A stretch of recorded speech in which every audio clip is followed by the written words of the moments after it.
ফেব্ৰুৱাৰী মাহৰ 1 তাৰিখৰ পৰা 2026 চনৰ ফেব্ৰুৱাৰী মাহৰ 1 তাৰিখৰ পৰা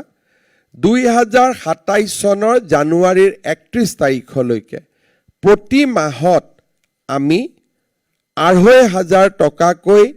আমাৰ গ্ৰেজুৱেশ্যন হোৱা ল'ৰা ছোৱালীখিনিক আমি দি যাম আৰু অহা বছৰ সেই ধৰণে যিটো নতুন বেটছ পাছ কৰিব 2026ত আমি তেওঁলোকক দিম তাৰ পিছৰ বছৰ যি 2027ত পাছ কৰিব তেওঁলোকক আমি দি গৈ থাকিম আঁচনিখন নতুন আমি একেলগে যদি আমি কওঁ যে নহয় সকলোবোৰ গ্ৰেজুৱেট পাছ কৰি থকা সকলক দিম তেতিয়াহ'লে আমাৰ আঁচনিৰ স্পিৰিটটো কম্প্ৰমাইজ হয়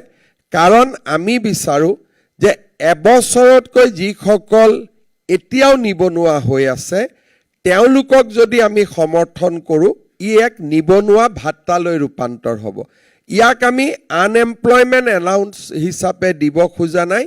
ইয়াক আমি এটা incentive to do something good for the society to grab the opportunity আমি ইয়াক এটা ইনচেন্টিভ দিব খুজিছোঁ which is distinct from unemployment allowance